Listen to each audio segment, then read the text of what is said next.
오늘 은혜 받고 승리할 하나님의 말씀입니다. 욥기서 19장 25절로 26절입니다. 욥기서 19장 25절로 26절입니다. 내가 알기에는 나의 대속자가 살아계시니 마침내 그가 땅 위에 서실 것이라. 내 가죽이 벗김을 당한 뒤에도 내가 육체 밖에서 하나님을 보리라. 아멘. 성경적 재림신앙인이라는 제목으로 말씀을 전합니다. 성경적 재림신앙인입니다. 오늘 방금 읽었던 본문은 그리스도인에게 있어 신앙의 쌍벽을 이루는 부활신앙과 재림신앙을 말씀하고 있는 성경구절, 그런 내용입니다. 영생에 산 소망, 성경적 재림신앙을 가지고 언약 성취의 주역으로 쓰임받은 인물이 바로 오늘 본문의 그리스도인 욥입니다. 욥은 어떠한 고난 가운데서도 불신앙하지 않는 그러한 영생에 산 소망이 있었고, 강한 믿음으로 성경적 재림을 준비한 그것을 욥을 읽어보게 되면, 욥기서를 읽어보게 되면 우리가 잘 느끼게 되어 있습니다. 주신 이도 여호와시오 거두신 이도 여호와십니다. 우리 인생은 빈손으로 왔다, 빈손으로 가는 인생입니다. 무엇이 문제가 되겠습니까? 그가 나를 단련하신 후에 내가 정금같이 순금같이 나오게 될 것입니다. 나는 병들어도 괜찮고 설령 장애인이라도 전혀 관계가 되지 않습니다. 이러한 믿음을 붙잡았을 때 사탄은 공격할 수가 없는 것이고, 한 길로 왔다 일곱 길로 도망가는 그런 응답들을 누리게 될 것입니다. 또한 이처럼 장애인 사역에서도 제일 중요한 것, 꼭 필요한 것, 바로 당연한 것은 이러한 영생의 산 소망입니다. 영적 장애를 비롯해서 정신장애 또한 15유형의 모든 장애가 총망라되어 있었던 그런 예수님 사역 현장을 우리가 성경에서 보게 됩니다. 이 예수 그리스도의 부활의 능력과 십자가 사랑으로 치유와 회복을 누리게 된 그 장애인 현장, 이들에게 주어진 치유와 회복의 응답, 바로 영생의 산 소망입니다. 지금도 마찬가지로 장애인 현장을 갈 수밖에 없는 것이 영생의 산 소망이기 때문에 그렇고, 그들에게 또한 영생의 산 소망을 알려줘야 되고, 그들이 붙잡을 수 있도록 정말 그 신앙을 회복할 수 있도록 우리 도와주는 것이 바로 장애인 현장일 것입니다. 바로 장애인 사역의 중요한 요소가 되어집니다. 육신적으로, 참 경제적으로, 삶적으로 너무너무 어렵게 힘들게 고통 가운데 고난 가운데 살아가고 있는 그 현장, 바로 우리 주위에 있는 장애인 현장입니다. 소외계층 현장입니다. 안타깝지만 그들이 붙잡아야 될, 놓치지 말아야 될 바로 영생의 산 소망이 있기 때문에, 구원의 그 선물이 있기 때문에 우리는 그들에게 함께할 수밖에 없는 것입니다. 돌아오는 4월 20일은 나라에서 정한 장애인의 날입니다. 얼마나 기념할 것이 있다고 기념식도 하고 또 이렇습니다. 우리는 다르게 보게 되죠. 나를 장애인으로 하나님이 만드신 이유, 바로 분명한 이유가 영적으로 우리는 깨닫고 살아갑니다. 그래서 동인 등이 드림 사랑교회가 그 20일 날, 또 마침 주일날이라 장애인 주일, 그런 초청 예배, 감사 예배를 드리게 됩니다. 그 앞날 4월 19일 날 토요일 날 오후 3시에는 스카이 아톨에서 한 달에 한 번씩 정기 공연, 기획 공연을 합니다. 10번째 기획 공연, 주제가 장애인의 날 힐링 콘서트입니다. 장애인들이 뭘 하는 것이 아니라 우리 성도들 모두가 또 초청하는 그런 계기, 기회가 되었으면 좋겠습니다. 매달 마지막 주 화요일 날, 그래서 스카이 아톨 나이트 라이브 SNL 공연인데, 이번에는 특히 장애인들로 많이 배려해서 오후 3시에 토요일 날 이루어지게 됩니다. 이 모든 것이 다 영생의 산 소망을 어떻게 하면 그들에게 전달할 수 있을까, 알려줄 수 있을까, 그들이 깨닫고 붙잡을 수 있을까, 우리가 이런저런 모양으로 함께 나누게 됩니다. 우리 성도님들도 함께하는 그런 귀하고 복된 시간들 되시기 바랍니다. 이처럼 영생에 산 소망과 믿음, 소망, 사랑으로 성경적 재림을 준비하는 언약 성취의 주역으로 다 쓰임 받기를 주님의 이름 받들어 축복합니다. 첫 번째입니다. 고난이 축복으로입니다. 욥기서 42장 10절에 보면 욥이 그의 친구들을 위하여 기도할 때 여호와께서 욥의 공경을 돌이키시고 여호와께서 욥에게 이전 모든 소유보다 갑절이라 주신지라라고 말씀합니다. 축복을 갑절의 응답을 기록하고 있는 성경 내용입니다. 인생을 살다 보면 우리가 한 굽이 이렇게 넘어간다고 이렇게 이야기를 합니다. 한 굽이를 넘게 되면 또 한 굽이가 또 한 고개를 넘고 나면 또 가로막는 그러한 모든 높은 산들이 나타나게 되죠. 우리가 흔히 이렇게 내뿜는 그런 의성어가 있습니다. 휴라는 겁니다. 휴, 살았다 싶었는데 생각지도 않은 그런 문제가 앞을 가로막기도 합니다. 또한 얕은 시내를 건넜는데 괜찮겠지 싶었는데 더 깊은 그런 강을 만나기도 하고, 또 산 넘어 산이라고 갈수록 태산이라고 하기도 하고, 엎친 데 덮친 격이라고 하기도 하고, 설상가상이라는 또 말을 우리가 내뱉기도 합니다. 이걸 보고 우리는 인생이다라고 이야기를 하죠. 욥의 인생도 마찬가지 만만치가 않습니다.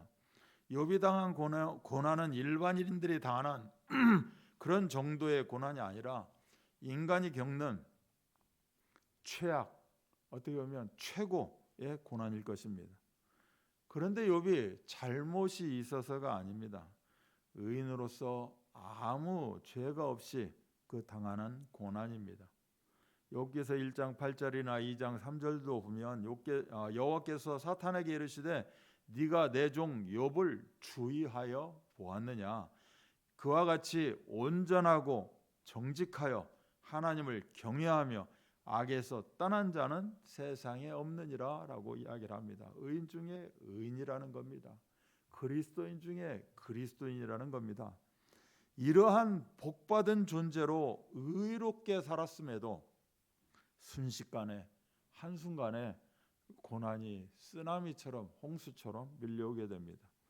소유한 모든 것, 즉 재물, 가족, 건강, 사람, 모든 것을 잃어버리게 됩니다.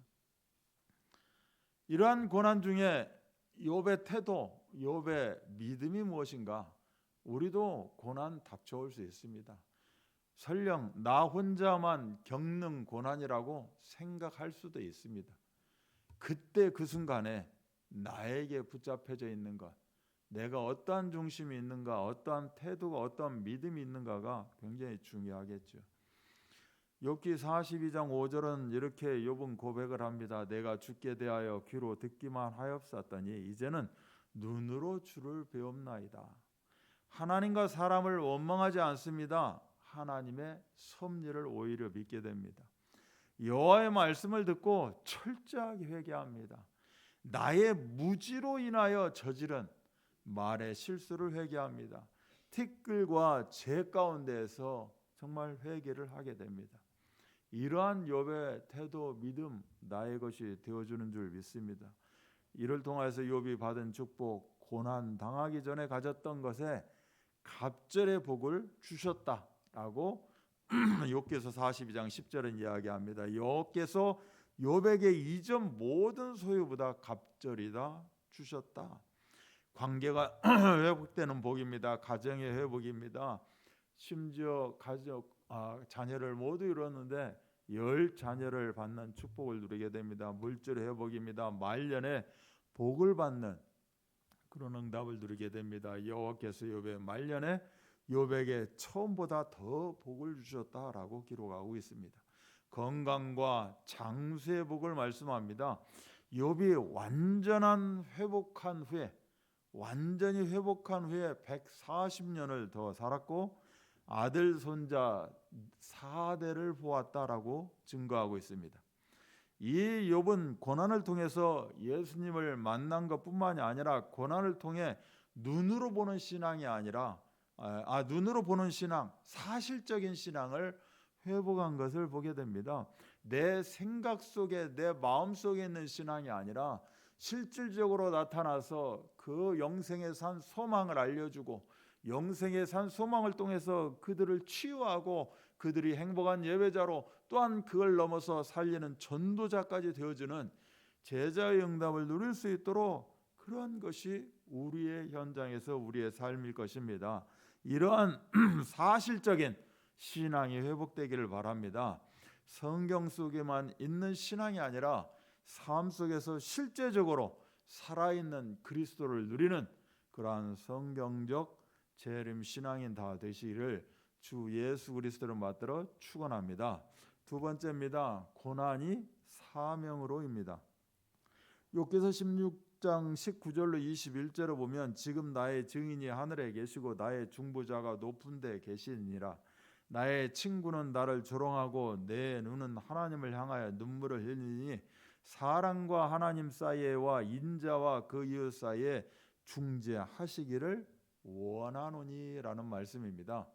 오늘 대지 2번 고난이 사명으로는 예수님의 그 고난을 통해서 사명을 감당한 그 욥기서 속의 그리스도, 이번 주 구역공과 욥기서 속의 그리스도를 우리가 함께 좀 나누기를 원합니다.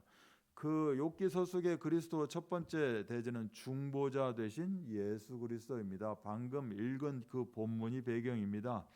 욥은 고난 속에서 중보자에 대한 소망을 품는 그런 중보 사상을 가지고 있습니다. 우리 또한 이 중보 사상을 다 가지고 있을 것입니다. 고난을 겪는 성도들 중에 많은 이들이 자신의 죄 때문에, 누구의 죄 때문에, 부모의 죄 때문에 이렇게 이야기도 하기도 합니다. 바로 율법적인 그 틀에 갇혀 산다는 겁니다. 그리스도를 통한 구원이 삶에 적용되지 않는 그런 신앙은 율법의 지식에 머무를 뿐입니다. 강단 말씀을 듣고 그냥 생각 속에 머무는 것뿐입니다. 우리가 복음의 말씀을 붙잡았지만 생각 속에 머무는, 어떻게 보면 율법적인 그 틀에 갇힐 수밖에 없는 상황도 나타나게 됩니다. 오늘 말씀에 보면 중보자 되신 예수님은 하나님과 인간 사이의 관계를 회복시키기 위해서 지금도 하늘보좌 우편에 그 자리에서 중보기도를 하고 계신다는 겁니다. 지금도 나를 위해서 눈물로 기도하고 계신다는 겁니다. 우리는 그리스도를 통해 구원받고 응답받으며 모든 문제를 우리는 또한 경험해야 합니다. 그걸 경험하고 나누고 실현해 나가야 되는 것이죠. 욥은 하나님의 위로를 받았음을 고백합니다. 이를 통해서 용기가 생기고 이를 통해서 영생의 산 소망이 생겼다는 겁니다. 사람의 위로는 완전할 수가 없습니다. 그런데 우리는 종종 사람의 위로를 받으면서 무엇이 다 해결된 양라고 생각하기도 하는 것입니다. 사람의 위로를 받으려고 귀를 기울일 필요가 없고 하나님이 주시는 참된 위로를 받아야 된다고 오늘 말씀은 기록하고 있습니다. 고린도후서 1장도 예수 그리스도는 우리의 모든 환난 중에서 우리를 위로하사 우리로 하여금 하나님께 받는 위로로서 모든 환난 중에 있는 자들을 능히 위로하게 하시는 이시로다라고 말씀합니다. 그리스도의 고난이 우리에게 넘친 것 같이 우리가 받는 위로도 그리스도로 말미암아 넘친다는 것입니다. 이 넘치는 위로를 가지고 영생에 산 소망이라는 위로를 그들에게 전달하는 것이 재림 그 붙잡은 신앙일 것입니다. 힘들고 어려운 문제 혼자 당하는 것이 결코 아닙니다. 주님이 우리의 사정과 형편을 아시고 위로하신다라고 기록합니다. 고난과 어려움 속에서도 주님께서 나와 함께 하시며 위로하심을 깨닫는 그러한 신앙, 그런 믿음의 소유자 다 되시기 바랍니다. 욥기서 속의 그리스도 두 번째 대주는 구속자 되신 예수 그리스도입니다. 오늘 읽었던 욥기서 19장 25절 26절 본문은 구속자가 오심을 예언하고 있습니다. 바로 대속자 예수 그리스도는 우리를 변호하시는 분입니다. 인간의 모든 원수와 사망의 손에서 구원해 주시는 분이라고 분명히 말씀하고 있습니다. 그래서 우리는 문제될 것이 없습니다. 어떤 상황, 형편에 관계없이 우리는 대속의, 구속의 그 응답, 변호의 그 응답, 구원의 그 응답을 누리게 될 것입니다. 예수님께서 이 땅에 오신 것, 바로 하나님과 인간을 화해시키고 화목케 하시는 그런 말씀을 성취하시는 것입니다. 완전한 구속의 은혜를 보혈의 피로, 믿음으로 우리가 해결되어지는 그런 완전한 말씀이 성취되어졌다라고 기록하고 있습니다. 그 구역군과 내용에 보시면 화해의 성취를 이야기하고 있습니다. 바로 세상을 자기와 화목하게 하셨다라고 말씀하십니다. 화목하게 하는 말씀을 우리에게 부탁하셨다는 겁니다. 내가 하나님과 화목하게 되고 그 세상 사람들과 하나님을 화목할 수 있도록 그 말씀을 우리에게 주시고 부탁하신다는 겁니다. 바로 그게 강단의 성취인 것입니다. 또한 화해의 성취뿐만이 아니라 화목의 성취, 화목제물로 우리를 세우셨으니 전에 지은 죄를 간과하심으로 자기의 의로우심을 나타내려 하신다라고 말씀합니다. 뿐만이 아니라 구속의 말씀 성취입니다. 그 아들 안에서 우리가 속량 곧 죄사함을 얻었다. 죄에 종된 인간을 위해서 예수 그리스도가 보혈로 인간의 죄값을 완벽하게 치르셨다라고 말씀합니다. 화해의 성취와 화목의 성취와 구속의 성취를 우리가 완벽하게 누리는 그러한 재림 신앙인, 현장 전도 제자, 하나님 자녀가 되었다는 겁니다. 이제는 주님께서 부탁하신 그 강단을 통해서 부탁하시는 그 내용을 우리는 이루게 되어져 있다라는 겁니다. 오늘 그 본문에서는 재림도 예언하고 있습니다. 바로 욥의 신앙은 부활 신앙이요 재림 신앙입니다. 병 때문에 만신창이가 되었지만 전혀 문제가 되지 않습니다. 나는 새롭게 부활할 것이라는 그 믿음, 그러한 재림 신앙, 부활 신앙을 가지고 있었던 것입니다. 신약뿐만이 아니라 그 구약 시대 때부터 성령의 사람들은 부활에 대한 그런 산 소망을 가진 것을 보게 됩니다. 부활 소망이 있다면 세상의 어떤 어려운 일도, 설령 좋은 일도 다 초월하게 된다는 그런 욥의 신앙, 욥의 소망을 오늘 우리가 붙잡기를 원합니다. 그 증거를 고린도전서 15장 예수 그리스도의 부활장을 통해서 적나라하게 우리들에게 보여주고 계십니다. 죄사함의 믿음, 구원의 믿음, 부활의 믿음을 심어주시기 위해서 인간의 몸을 가지시고 이 땅에 오셔서 십자가 부활의 모든 과정을 직접 보여주시고 나타낸 것이 바로 고린도전서 15장에 분명히 나타나고 계십니다. 그렇기 때문에 우리는 새로운 인생을 살아갑니다. 날로 날로 새롭도다. 우리는 오늘 또한 새로운 날, 새로운 호흡으로 새로운 인생을 살아가게 될 것입니다.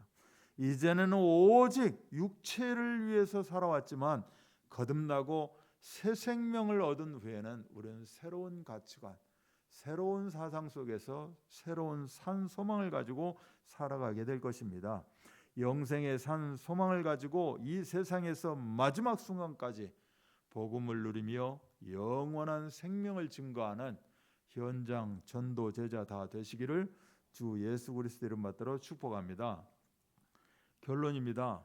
이 욥기서 속에 그리스도 그 선포되어진 그 내용에 보면 만일 모든 종교가 아니라고 하면 기독교는 종교가 되고 모든 종교가 종교라고 하면 기독교는 종교가 아니라 생명이다라는 말씀이 기록되어 있습니다. 기독교인은 영원한 생명을 소유한 사람들이라는 이야기입니다. 죽는 순간은 우리가 죽는 순간은 우리에게 본론이 되는 본론이 시작되는 순간이고 인간으로 태어난 축복을 그때부터 누리게 된다는 겁니다. 세상 살아가고 있을 때 분명히 우리는 인간의 그 축복을 누리기도 하지만 실질적으로 죽는 순간에 엄청나 어마어마한 이 축복을 누리게 된다는 겁니다. 바로 부활신앙, 재림신앙을 이야기하고 있는 것입니다. 부활소망, 재림신앙을 가진 성도는 세상의 고난과 문제도 문제가 아니요 그 이면의 축복이요. 그래서 우리는 추월하게 됩니다. 예수 그리스도를 통해서 새 생명을 얻은 우리, 새로운 가치관과 목표를 가지고 하나님의 나라를 살아가야만 합니다. 이것이 어떻게 보면 우리의 필연이요 절대요 당연일 것입니다. 모든 고난 속에서도 그리스도를 바라보며 참된 위로와 구원을 경험하시기 바랍니다. 그래서 하나님의 뜻을 이뤄가는 믿음의 삶, 성경적 재림 신앙인 다 되시기를 주 예수 그리스도의 이름 받들어 축원합니다.